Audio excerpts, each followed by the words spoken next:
Thank you to everyone for being here, and welcome to this forum for the candidates running for election for California's State Senate District 10. This forum is sponsored by the League of Women Voters of Fremont, Union City, and Newark, and is co-sponsored by the League of Women Voters Eden Area Chapter. I'm Annie Caruga. I'm a member of the League and your moderator for tonight's candidate forum. The League of Women Voters promotes political responsibility through informed and active participation of citizens in government. The League is nonpartisan, but we are political. We study issues that have potential governmental solutions and develop consensus positions. Once we've developed a position as an organization, we take action for positive change. However, and this is important, we never support or oppose any political party or candidate for elected office. We present this forum rather as a service to voters.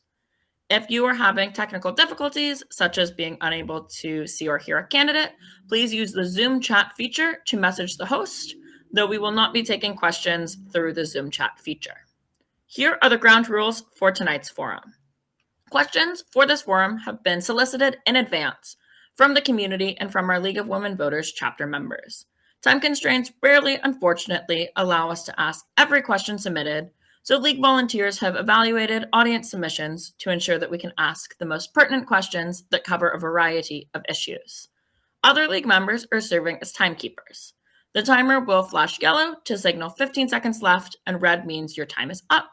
If the electronic timer fails, we will have a League member do the timing by hand. Each candidate will have up to 1 minute to answer each question and 1.5 minutes for both their opening and closing statements. Don't feel obligated to use the entire time provided. However, candidates, if you want me to repeat a question, please just ask. To ensure fairness, we've predetermined who will receive the first question and in what order each will follow. Subsequent questions will be asked in a varied order so that candidates don't consistently follow the same speaker. At the end of the forum, each candidate will be provided 1.5 minutes for a closing statement. Now, let's meet the candidates in alphabetical order by last name. David Cohen, Ann Kepner, Carmen Montano, Linda Price, and Scott Sakakihara. One other candidate, Raymond Liu, could not be with us today due to a time conflict. Thank you all for being here. And now let's begin with the questions. As a reminder, each candidate will have up to 1.5 minutes to answer this first question as it's an opening statement. The first question first goes to David Cohen. It is, please introduce yourself and let us know why you are seeking to be a member of the California State Senate and what qualifies you for this office. Well, great. Good evening, everyone. I want to thank the League of Women Voters for coordinating this forum as we head into the final 2 weeks of the campaign. My name is David Cohen, and for 20 years, I have had the honor of representing my local community as an elected member of the school board and city council. On the Berryessa School Board, I navigated the Great Recession and the pandemic, fighting to preserve smaller class sizes, protect music and science programs, and expand mental health services for students. I led efforts to expand local revenues and modernize our 13 school campuses. And I worked with local parents to create San Jose's first dual immersion Mandarin program, which is now a model for the Bay Area. As a city council member, I opened up North San Jose to development by settling a longstanding legal dispute with the county, led on the creation of hundreds of placements in my district for unhoused residents, which led to the reduction of unsheltered homelessness in San Jose by over 30%. And I initiated an update of our urban forestry plan, which has led to the planting of thousands of new trees. Under my leadership, San Jose is now rated as the #1 greenest city in the United States, and we regained our title as America's safest city.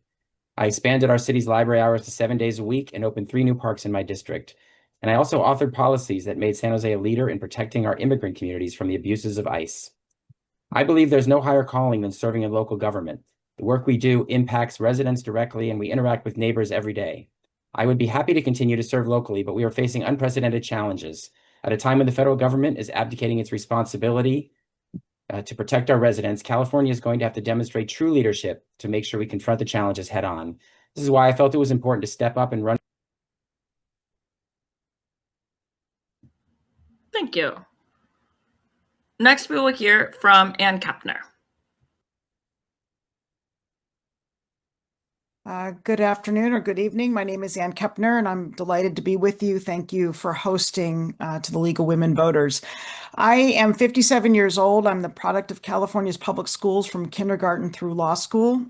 And after completing law school, I began my law practice in San Jose and have been representing people throughout the Bay Area and as far as Southern California as well throughout my 31-year career as an attorney. Um, I am a mother of three, and my husband and I were having trouble getting pregnant, so we were in the process to adopt our daughter from South America, and I got pregnant with twins. Life got very busy, very full. And as my children were making their way through the educational system here in Santa Clara Unified School District, there were some unfortunate problems that were happening, and that's when I got interested in running for politics. So in 2014, I ran for the West Valley Mission Community College Board, and I secured a seat and have been serving for 12 years. I have been, it's been a really gratifying experience to be a part of a governing board that has eliminated barriers and created opportunities for students to come to school and achieve their dreams. And I want to be in a position to do that for more Californians throughout the state. There are 116 community colleges, and I think we have an opportunity to serve more. Our community needs us. They need a fighter. I've demonstrated my willingness to do that as an attorney and as an elected official, and I want the opportunity to help more people at the state Senate. Next, the same question will go to Carmen Montano.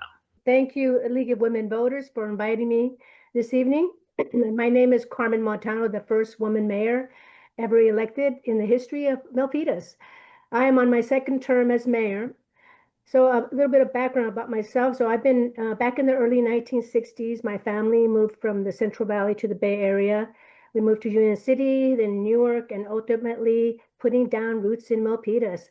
So my father worked at General Motors in Fremont as an assembly line worker. So I know the struggles of working class families. I lived it.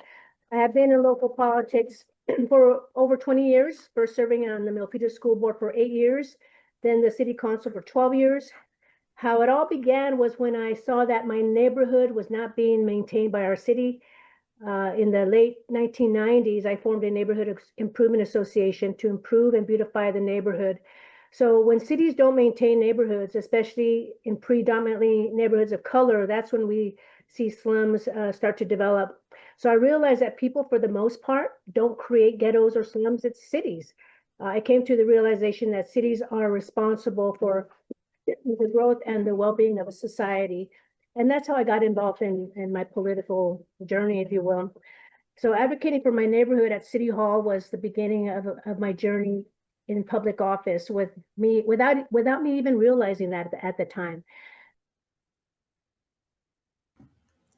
Thank you for that. Next, we go to Linda Price. Well, hello there. Thank you for the invitation to speak. I came here to California in 1970, and it was totally a paradise, simply absolutely wonderful. And over the years, though, it has steadily, I feel, declined. And I am concerned about it as a resident of California, and I just feel something needs to change. My background, I am not a politician. My background is a businesswoman owner.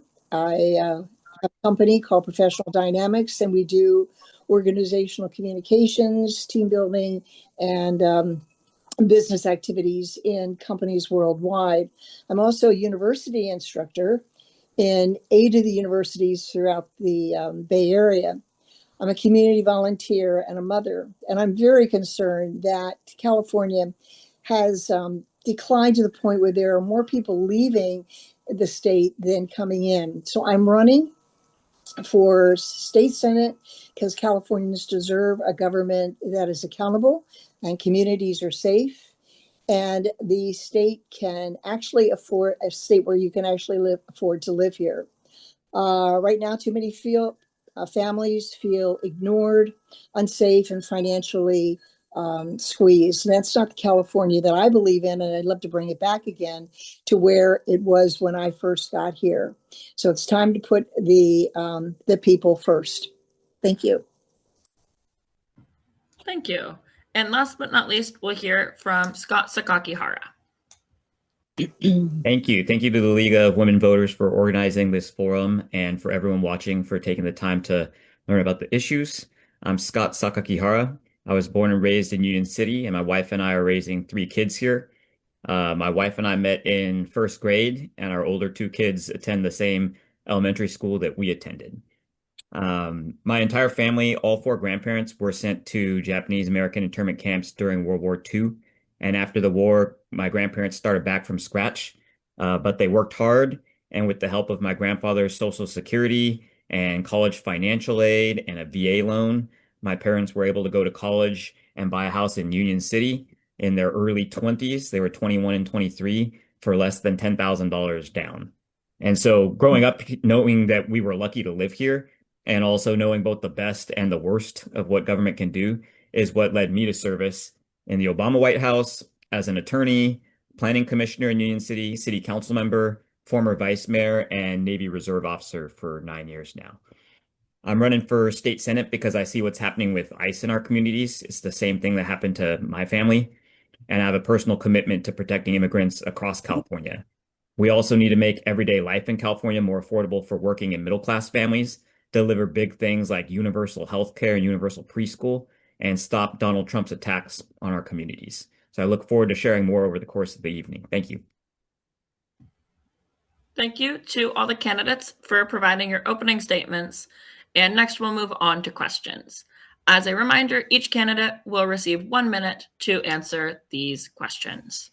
The first question is as follows. How do you propose to make housing more affordable for working families, seniors, and young professionals in State Senate District 10? First, we will hear from Linda Price. Oh, well, California has a number of zoning and housing reform laws and initiatives already on the books.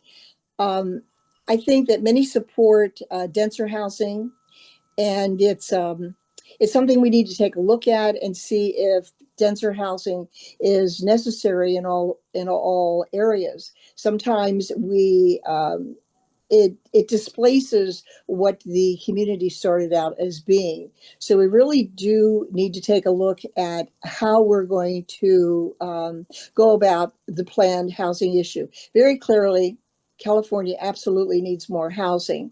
So we have to focus on the development near jobs and transit areas. We should be able to use existing space. There may be empty office buildings that are not being used. We do want to take care of not having overcrowding neighborhoods, and we should look at what's affordable for working families. Thank you. Next, we will hear from Ann Kepner. Thank you for this important question. One of the reasons I decided to run was because my daughter, who's 30, left California envisioning she would never be able to afford a home in California. And so we have got to focus on this, as legislators have been doing for some time, both at the state level and at the local level. We need to build more. We need to streamline the process of permitting. We need to accelerate the approval process. Unfortunately, housing development projects are submitted. Cities don't have any time constraints under which they have to calendar those projects for approval, and delays mean projects become untenable. They no longer are affordable to build. And so we've got to streamline the process. I think we have an opportunity to use more government land to build housing. I know in the community college system, there had been $1 billion set aside for us to build housing because our students are housing insecure, and that money all got pulled away 2 years ago in the budget cycle. We need to invest, and we need to invest now, and we need to protect what affordable housing we do have. There are unfortunately some opportunities where those may not be protected. Thank you. Next, we will hear from Scott Sakakihara. Thank you for starting with this. Yeah, this is, I think, the biggest issue right now. We have a 2 million housing unit shortage in the state, and that's why I'm running, is because, I grew up in the district and just have seen so many friends growing up that have now had to move out of the Bay Area or out of the state. So when I've been on city council, we've adopted our housing plan in advance of deadlines. We've streamlined housing permits. We've built more affordable housing. I think we need to bring that to the state level, build certainly more deed restricted affordable housing. We know that's expensive and takes a long time. So that's important. It's not the only piece. We need to advocate for renters. We need to advocate for the federal voucher program. I'm on the Housing Authority of Alameda County as the vice chair.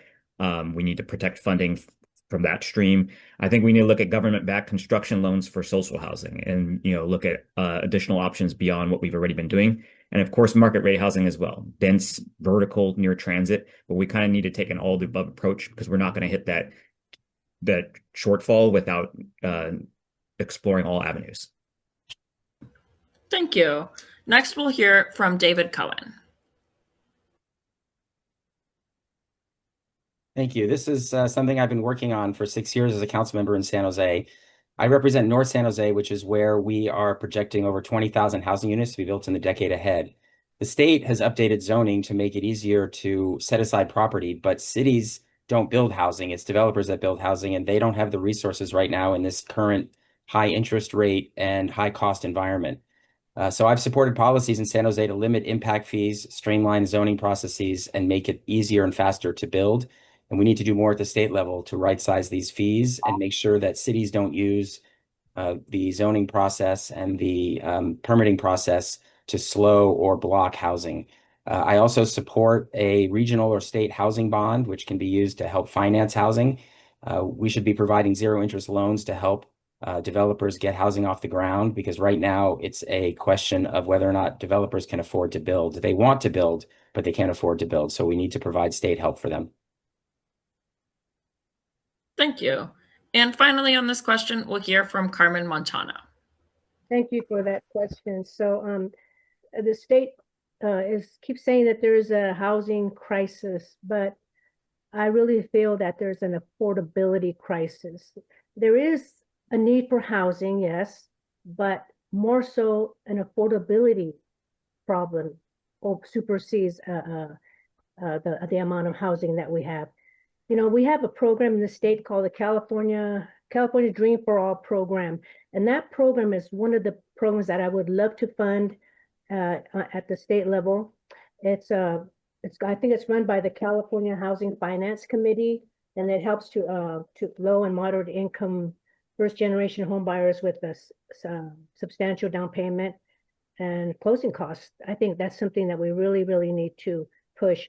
And also, as the mayor of Milpitas, I was advocating for 100% affordable housing, and we got that going. We have two housing projects that have over 120 units in there, and those are for low income residents. Thank you to all of the candidates for your answers on these important questions about housing. We're going to move on to the next question, which is as follows. How would you propose to improve traffic congestion and public transit reliability across State Senate District 10? For this question, we will start with Scott Sakakihara. Thank you. Yeah, great question, because this goes hand in hand with the housing question, right? I think there's a sense that the more that we address the housing crisis, we're going to exacerbate traffic. I think there's a way to do this where we can actually improve congestion. One is certainly investing in public transit and focusing development around transit-oriented development. But I also think if you think about who the housing that we build will be going to, right? Right now, I know in the neighborhoods that I represent, there are 3, 4+ generations living in one household, and they still have 4 or 5 cars that they're having to park out in the driveway on the streets. If they could afford housing, a lot of them would choose to live in separate houses in the same neighborhood, right? And if the houses that in the units that we're building are near in Union City, it's our BART station, that would actually cut down on congestion. So would cutting down on commutes that are 1 or 2 hours long at this point, because people can't afford to live in the Bay Area. So I think we can address housing and transportation together if we do it smartly. Thank you. Next, we'll hear from David Cohen. Yeah, so I serve on the Caltrain and VTA boards, and I've been working on transportation for a while. The more we build transit-oriented housing, high-density housing in around our transit stations, the more likely people are to use transit. But we also need to make sure that we're building job opportunities around transit, because we don't want people to all have to leave go in one direction on transit. We need people to be going in both directions on transit. The first step this year, though, is to pass the regional measure to support our transit agencies, because without our current level of service at BART and Caltrain, we won't have the ridership we need to keep people off the highways. Just as an example, Caltrain alone carries during rush hour for the equivalent of 4 lanes of highway traffic. So keeping the public transit available and making it work is really important. And we have to keep in mind that public transit is a public good and requires public investment. In addition, we have to continue to build complete streets infrastructure for bicycle, walking, and rapid transit along key roads. Thank you. On this question, next we'll hear from Linda Price. Yes, as they've previously mentioned, it goes hand in hand with the housing issue, and oh, I have a low battery. And hold on, can you go to the next person? I have to plug in. Would you mind doing that? Sure. You stop talking substantively in about 50 seconds, so we'll give you 50 seconds after you plug your battery in. Okay, yes, thank you. We'll move on to Carmen Montan. And can you please mute yourself, Linda? Thank you.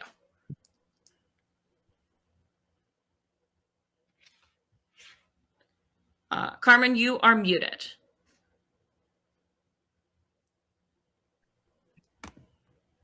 Unmute. Okay. Okay, thank you for that question. As you know, housing and transportation, it has a symbiotic relationship. They both go hand in hand. One of the problems that we've been seeing is more and more people are moving out of the Bay Area to the Central Valley. And again, that causes gridlock, that causes people being on the freeway for 2 hours. And it just takes away their quality of life, you know. So I would like to see a better traffic circulation. I would like to see mass transit, people having the tax rebates or tax write-offs for people to take mass transit, because one of the problems that I see even in the Bay Area is not enough people are taking mass transit. We have buses that are empty, we have half empty, we have light rail that is empty. What we need to really be serious and start getting people on those buses on the mass transportation, because that's the only way we're going to reduce congestion and we're going to reduce pollution. And also, thank you for that. Linda, are you in a area where you're able to answer the question now? Yes, I'm plugged in. I still have low on battery, but I'm plugged in, so I'm okay. Wonderful. We'll move on to you for this question now. Okay, thank you. As I mentioned before, I think we need to look at transportation in a more global perspective, in that the transportation has to be coordinated, where buses are running and the trains are running, and well, those two primarily, in conjunction with making it convenient for people to take these things and they're available. To have buses stop at a certain time where when they get off a train and they can't go anywhere, that could be problematic. Also, if you have housing where you have your stores and grocery items where a person doesn't have to get into a car and go somewhere after they get home, that can help out the traffic issue also. I'm out of time. Thank you. And last but not least on this question, we'll hear from Ann Kepner. Thank you. So I think to reduce congestion and promote the use of public transportation needs to go where people want and have to go. I've lived in the city of San Francisco for a number of years, and I used public transportation because I could get where I needed to go. My daughter's living in downtown Portland, Oregon, and she doesn't have a car anymore and is successful in moving herself around. So I think in order for us to achieve that here, we're going to have to support the regional ballot measures so that our systems are funded. We're going to need to coordinate schedules between the 27 different agencies that make up our transportation agency. The community college system, we've been promoting the use of the Clipper card so that our students can move from one system to another seamlessly. And we're subsidizing that because we think it's important to give them access to public transportation. I think it's something that we need to focus probably with the youth so that they become very comfortable and familiar with using the systems and don't become as car dependent as the vast majority of us are in the Bay Area. But we're going to have to invest and invest heavily in our system to make it work for people. Thank you to all the candidates for your answers. Now we'll move on to the third question, which is, in your view, what are the strengths and weaknesses of our current homelessness policies? On this question, we'll start with David Cohen. Yeah, thank you. This is a big issue that I've been addressing as a San Jose Council member for a number of years.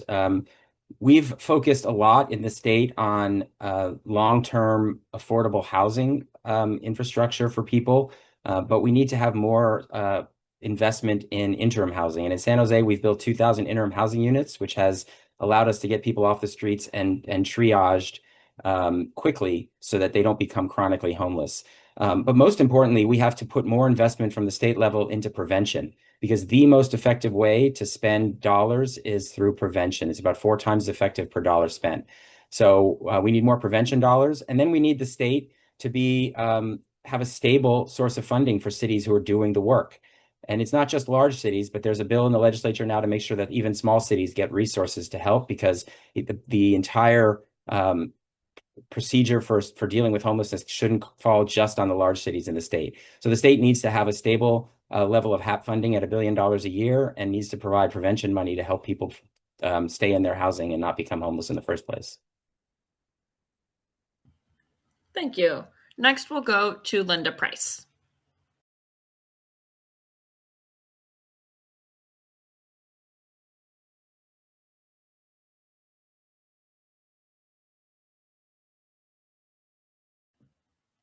I believe you're muted, Linda. Here, I tried to get unmuted. Okay. The homeless issue is clearly one that needs to be addressed. And I do believe that we should take every effort possible to provide a method where people can get off the street, and also if they are addicted, which a lot of them are, get them the help and resources they needed if they want it.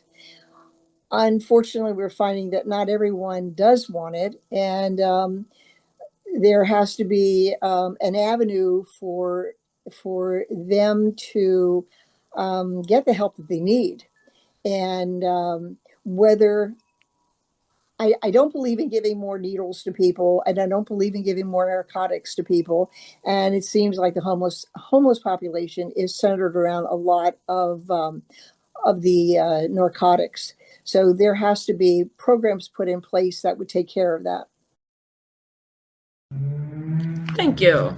Next, we'll move on to Scott Sakakihara. Thank you. Yeah, I think, in terms of what we're doing well, we're certainly, as a state and localities, investing in this, and there's a lot of focus on this.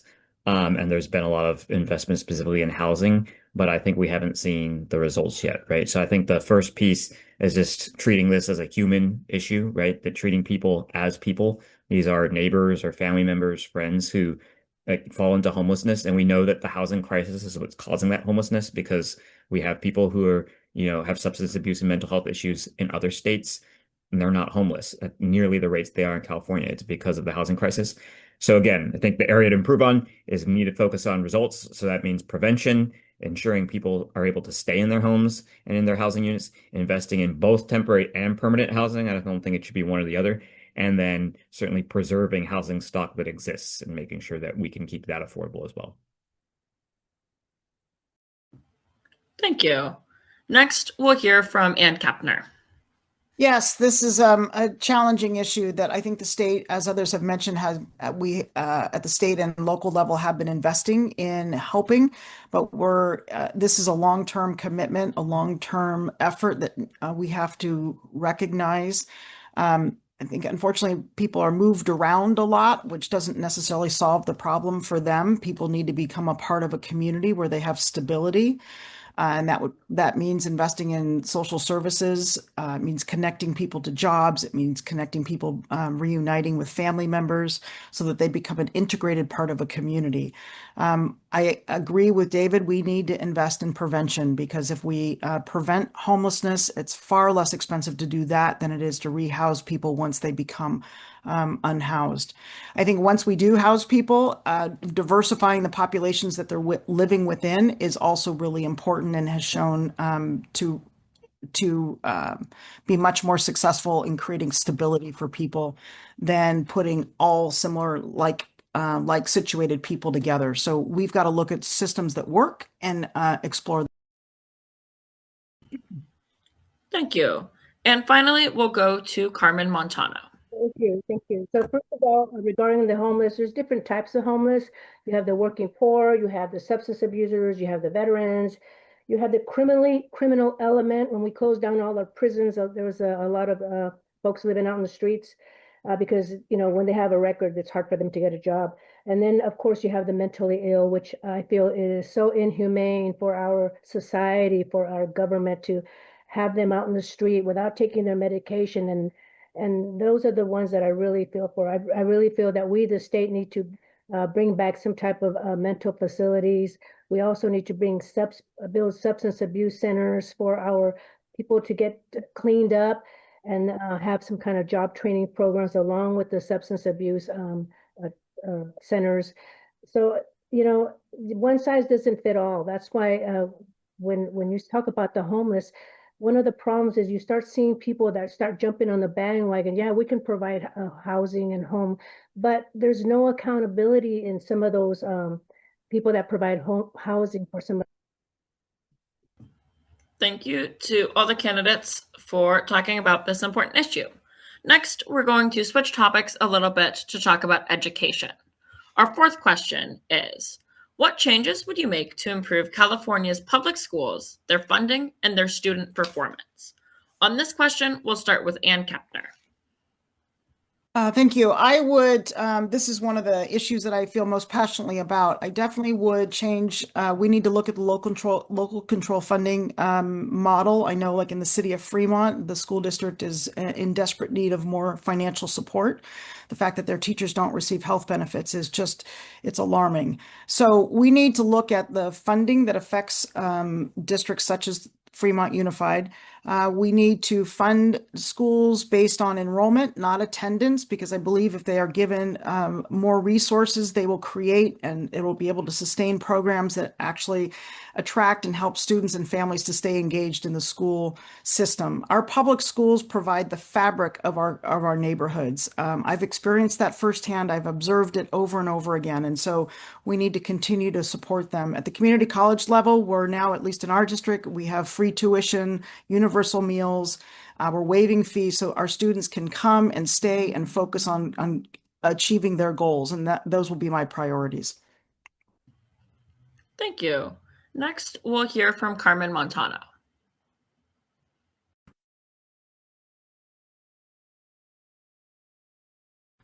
Carmen, you are muted.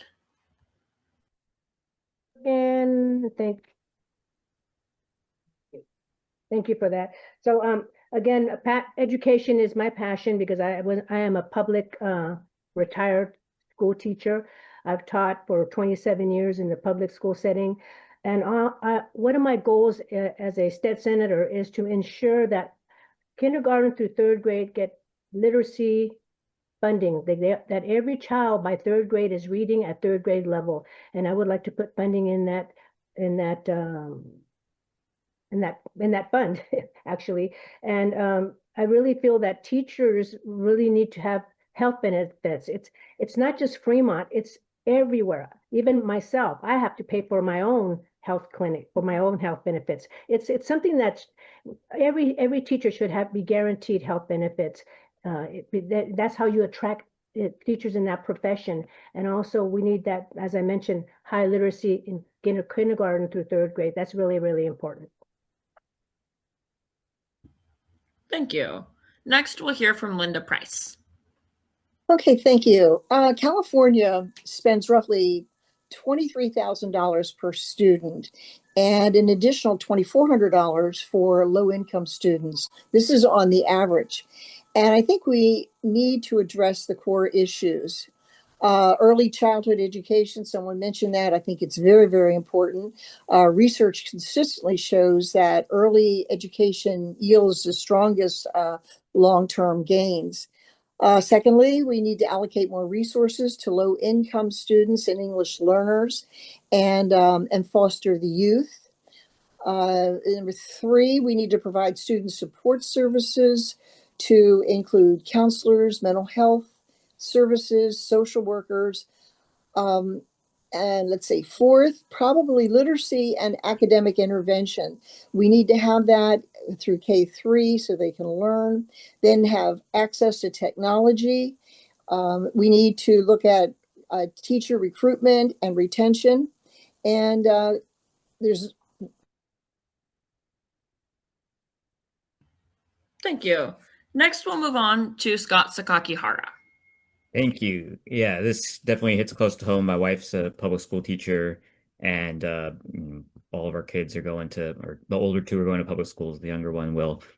And I think, there's a misconception that the funding per pupil in California is low, or is high, I should say, and it's actually low relative to other states. So I think we need to fully invest in education if we're really serious about improving public education.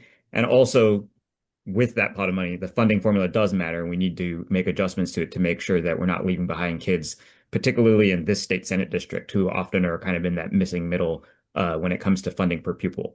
We need to give teachers the resources and the autonomy they need to do their jobs, and we need to pay teachers appropriately. I mean, how much we pay a profession, I think, speaks volumes to how much we value professions. So we say we value teachers, but then we don't pay them in line with those words. And then finally, I think on the beginning and end, we need to invest in universal preschool and then also flexible pathways after high school to apprenticeships, community colleges, CSUs, UCs, etc. Thank you. And last but certainly not least, on this question, we will hear from David Cohen. Yeah, as a school board member for 14 years at the Bay Area School District, I served in a district that was at the bottom of the curve in terms of amount of money per student. And that's been a problem while we're fighting to preserve programs such as music and after school programs and art and things that enrich students and also mental health care for students. There's not enough resources. I've been a big proponent for a long time that we need to shift from ADA funding to enrollment-based funding because schools don't staff or project their yearly plans based on the number of students who are in school on a day-by-day basis. They plan it based on enrollment. We need a program to equalize funding across the state, provide some additional equalization funding for those LCFF districts that are at the bottom end of the scale. I've been discussing with the Silicon Valley Education Foundation some ideas about how we can set aside some reserves in the state to do just that, because every child in the state should have an equal opportunity to be successful. And then finally, we need to invest more in early childhood education. I'm really excited that we're opening a new Cadango Center in my district next week, but we need to make sure that centers like that are affordable for all, particularly middle income people who can't afford to send their children to child. Thank you to all the candidates. Now we're going to switch topics once again and talk about an issue that's often at the heart of questions and discussions in our state Senate district and in our region, that being technology. The fifth question is, how should California respond to the impact of AI and automation on jobs, privacy, and education? On this question, we'll start with Carmen Montano. Thank you. Unmute. Thank you for that question. Technology is here to stay. It's been evolving since I was in high school, and then now with AI coming into the picture, it's going to be more competitive. So we need to make sure that all of our students are prepared to use AI, but use it in a I guess regulated way. State legislators, we need to make sure that we regulate it to make sure that it's not being abused and that our students are still going to have access to be creative, not just by using AI all the time, but we have to keep a balance. Everything needs to have a balance in our educational system with the technology coming into the foreplay. One of my concerns is that the AI is, jeopardizing jobs that will more than likely not be, they would be taken over by AI, but we need to find solutions, ways of how we can make sure that there's a balance and people keep their jobs. Thank you. Next, we'll go to Ann Kepner. I know this is something we're grappling with in the educational space. AI is here, it's a tool, but it cannot replace critical thinking, human interaction. And so I think we as as legislators, need to be at the forefront of regulating AI. And when I say that, I mean we need to be looking at the algorithms and the implicit bias that is in them. We need to be making sure that humans are making final decisions, not algorithms. I know Assemblymember Ortega, who's endorsed me in this race, she has a bill pending right now that would give nurses the right to basically override what the programs are telling them to do when it comes to patient care. And doctors are facing similar challenges. And so we need to preserve people's privacy and their information, but also to make sure that individuals, humans who have been trained and educated, are the ones making critical decisions. AI displacement, the community college system is primed and ready to train people so that they can continue gainful employment to support themselves and their families. It's a challenging topic that we all need to be prepared to address. Thank you. Next, we'll go to David Cohen. Yeah, AI provides both an opportunity and a challenge. We need to make sure that people are trained to use the new tools that are coming because there's a lot of benefits that we can get.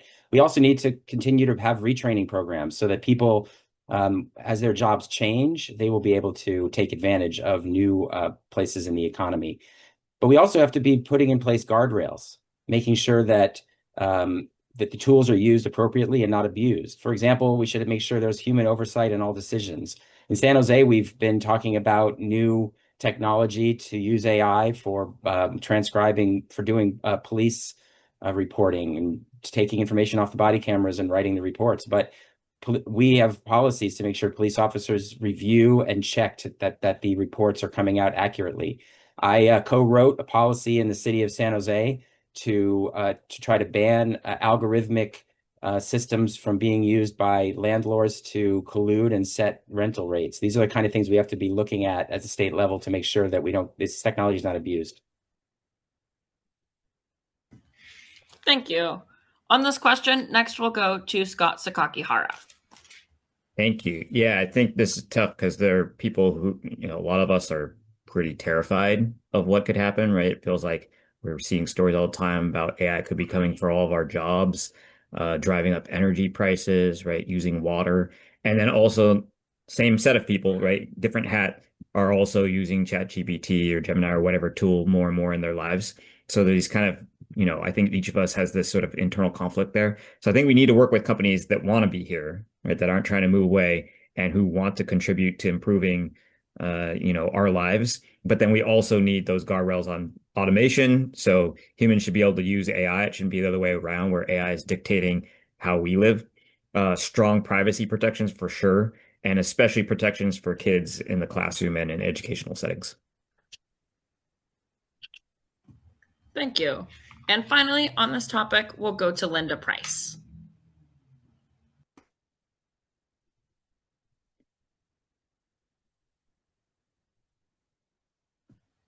Linda, you are muted.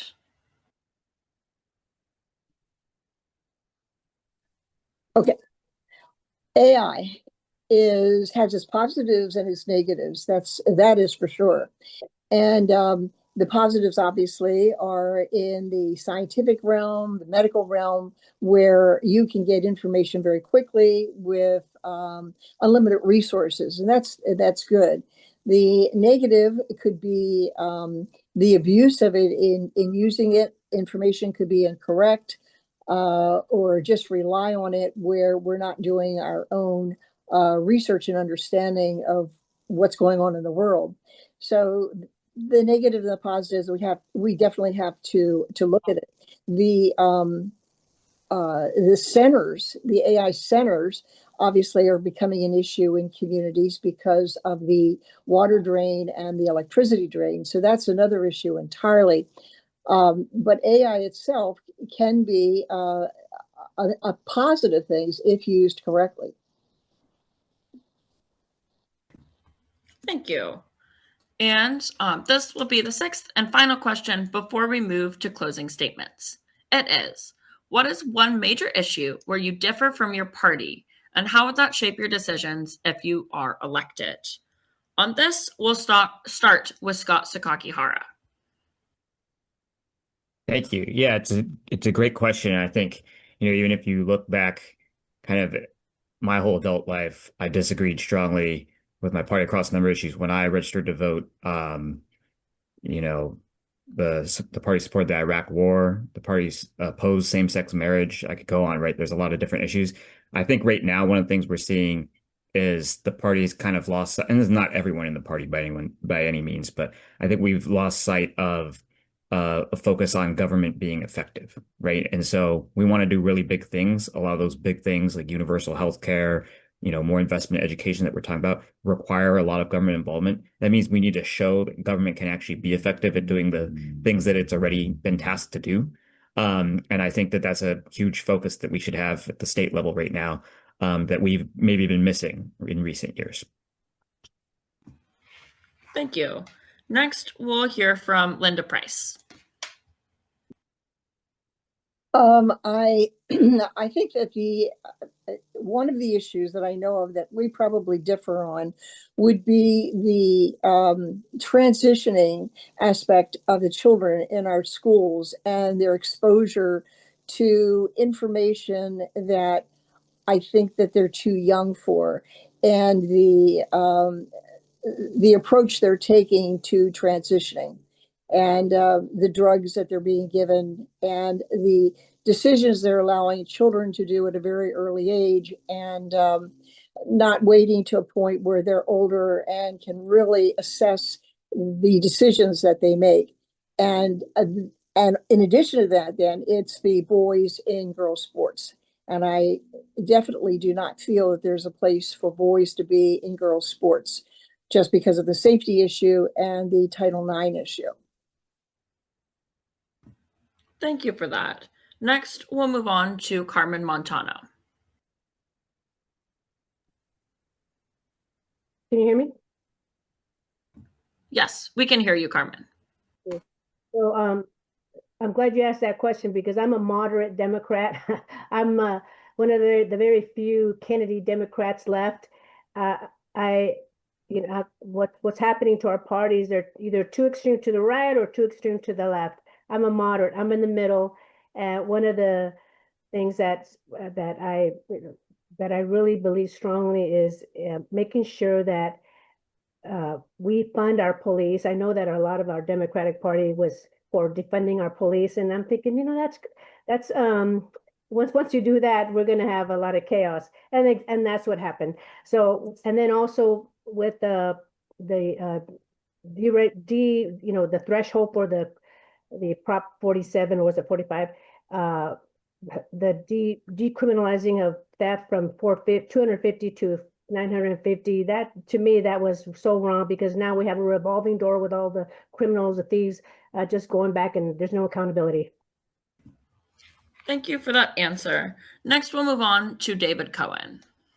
Yeah, thank you. I'm going to start with an example of a time about 10 years ago when the party was coming after nuclear energy. It's been clear to me for a long time that our problem is carbon emissions, and that we have to eliminate carbon emissions first before we start removing carbon-free sources of energy. So at the executive board meeting of the Democratic Party, when I served in the e-board, I was the one vote out of 335 people. The vote was 334 to 1 to add a platform item to eliminate nuclear energy in California, and I voted against it. I stood up to the party. The other thing right now that's a big issue is that the party seems to think it's a zero-sum game, that business or labor and workers, one can be successful and the other has to not be successful. And the truth of the matter is that we're only going to be successful if both are successful. This is why the work that I've done as a council member and that I'll do as a state senator has been to bring the two sides together, why I'm very proud to be supported by everyone on my council in all ends of the political spectrum. Thank you. And finally, on this matter, we'll hear from Ann Kepner. Yeah, thank you. It's a question that's hard to answer in 1 minute, but clearly I think what has happened over time is profits have been prioritized over people. And I think we see when issues come before our legislators, unfortunately, there hasn't been enough courage to stand up and advocate for the interest of the people. And so we see an incredibly growing, large disparity of wealth, which is leading us to a really challenging place in the Bay Area, in Senate District 10 in particular. As an example, we do financial elder abuse. We are at my law firm, we're protecting elders against the financial elder abuse claims. And we were trying to change the law to hold the banking institutions more accountable. And those efforts didn't pass. And so, how would I do this? I would continue to work, continue to advocate, continue to bring the individuals into the discussion and prioritize people over profits. It takes courage because the industry has a lot of people advocating. Thank you for your answers to all of the questions that we've asked today. And now it's time to move on to closing statements. As a reminder, candidates will receive 1 minute and 30 seconds for their closing statements. We will begin with Linda Price.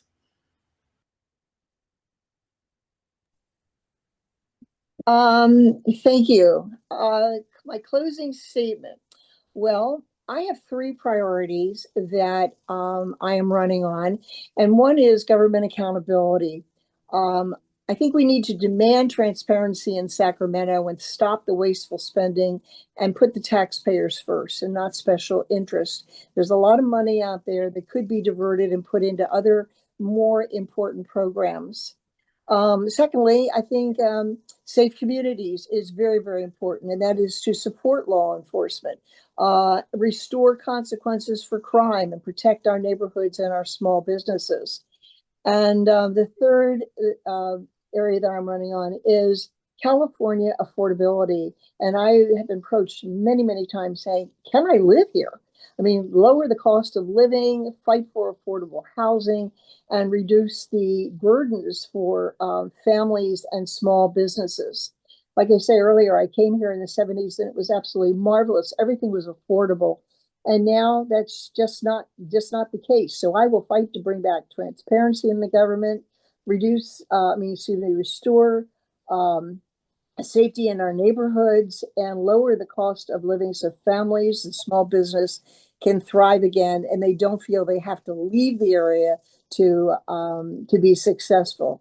So it's time to put the person first, and that's what I want to do. And I'd be honored to have your vote. Thank you. Thank you. Next, we'll hear from David Cohen. Unlike some in this race, I'm not spending a personal fortune to buy this seat, and I'm not being supported by special interest PACs who want to buy influence in Sacramento. My campaign is powered by hundreds of individual donors and volunteers who believe it's important to elect somebody who has a proven track record of delivering results, building housing, addressing homelessness, supporting our schools, protecting our environment, and standing up for our immigrants. Governing is about relationships.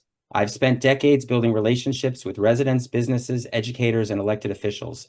In San Jose, I serve as one of 10 council members, and I'm gratified that all of my colleagues have endorsed my campaign, those who span the political spectrum. I served on the board of a school district that was one of 7 that fed into the Eastside High School District. When I started, the 8 districts had no structure to collaborate, so I joined with a high school board member to bring the districts together, creating what became known as the Eastside Alliance, which has improved outcomes for thousands of students in San Jose. I serve as VP of the board of the League of California Cities, representing the interests of 483 cities, giving me a perspective on the differences across the state, because what works in Fremont doesn't work in Bakersfield or San Luis Obispo. I have built relationships that will help me craft policies that work for all Californians. I will bring this record of collaboration and accomplishment to Sacramento. I'm proud to be endorsed by Congressmembers Khanna, Lofgren, and Liccardo, Senators Becker and Bell, and dozens of local, county, city, and school leaders. I'm an optimist. I believe California's best days are ahead of us. Together, we can build a state where our children can be successful, where everybody has an opportunity to thrive. Thank you so much. Thank you. Next, we'll go to Ann Kepner. Thank you. So I am running to really, again, put people over profits. This race, unfortunately, is turning into a proxy war between organizations and individuals who fight for the interests of people over corporate interests. And I apparently have become the target. And there's a reason, because my track record demonstrates that I stand up for people. I've done it professionally, and I will do it as a state legislator. I'm committed to public education. I'm committed to finding solutions to access to healthcare. As the HR1 cuts hit our local communities very drastically, both in Alameda and Santa Clara County, we need to be prepared. The state's going to have to lean in and become a greater partner with our local agencies. Plus, our population is aging. By 2030, 25% of Californians will be seniors, and we need to be prepared to train the workforce for tomorrow. We need to help people age in place and do so with dignity. So protecting the services that they will need, they currently need, is a priority of mine as well. Job training, I want to expand what we do through the 116 colleges that make up the California Community College System, the largest public education system in the country. And we have great opportunity there. I am honored to have the endorsement of CTA, the California Teachers Association, the California Nurses Association, the California Firefighters, Mia Bonta, Liz Ortega, Gail Peller, and Dave Cortese. I'm ready to get to work, and with your support, I will get there. Thank you. Next, we'll go to Carmen Montano. Thank you. I'm ready to make a difference in the lives of people. You know, it does make a difference who's there to represent you, to have firsthand knowledge of those experiences. It makes a huge difference. I am here to be that voice in Sacramento. I know what poverty feels like. I was a single mom raising my 2 children, working 2 jobs while going to school to earn my teaching credential. I was a teenage farm worker who worked out in the fields of Delano, California, and the Bay Area to earn our school clothes. I was a victim of domestic abuse, but that didn't stop me. It just made me stronger. My experiences and paradigms in life can help shape laws that will benefit others. I'm stepping up to be that voice, Sacramento, a voice for the working class, a voice for the underrepresented, a voice for victims, a voice for small business owners wanting to fulfill the American dream. I am stepping up for common sense laws for the greater good of society. I ask for your support to be a voice in Sacramento. A famous quote by John F. Kennedy, ask not what your country can do for you, ask what you can do for your country. And those are the words that I live by as a public servant. And I am asking for your vote to be your voice in Sacramento. Thank you. Thank you. Finally, we'll hear from Scott Sakakihara. Thank you. Yeah, I mean, this is a critical time in California, facing a series of crises. I'm glad we got to talk about the housing and affordability crises up front. I think we need to make everyday life easier, more affordable, not just housing, also universal health care, affordable child care, cheaper energy prices, fair wages, housing that's affordable for everyone. And we didn't get to talk about the elephant in the room, I think, but there's also a democracy crisis going on right now with the federal government's actions, and we definitely need to be protecting our most vulnerable and making sure we leave no one behind. And I think that does mean pushing back as hard as we can against Trump's ICE raids, protecting social safety net programs. We know that there's going to be cuts to Medi-Cal and CalFresh, and defending our immigrant and LGBTQ plus and our reproductive health rights. And we do need to act urgently to address these crises. And I also, at the same time, think we need to be thinking long term. So I have 3 kids, 7 and under, and we need to be building a strong and sustainable future for them. And that means universal preschool. It means investing in education, like we talked about, investing in our economy, leading on climate. And so I just wanted to thank the League of Women Voters again for organizing this. Thank the candidates for engaging so substantively on the issues. I know many of us have done many of these forums together. I think this is the last one, so it's actually a little bittersweet near the end of the primary campaign here. And then thank you again for those who are watching to take the time to learn about the issues and the candidates, and I do hope to earn your support. Thank you. All right. Thank you to all of the candidates who participated in tonight's forum. Thank you for your willingness to run and to serve your community. As we close out, we also want to thank the League of Women Voters Eden Area Chapter for co-hosting this forum with us. We concurrently want to be sure that all voters know about the League's voter information website called vote411.org. If you type vote411.org into your browser, you will come to this website. This award-winning national voting election resource provides reliable, nonpartisan information in both English and in Spanish, including candidate guides, voter registration and verification information, details about your unique ballot, and how to vote in your state. In 2024, more than 6 million people came to Vote 411 for election information on over 22,000 races nationwide. It's funded by the League's Education Fund. Thank you to the audience for watching this forum, and please remind your family, your friends, and everyone you know to vote no later than June 2nd. Thank you so much for coming out tonight.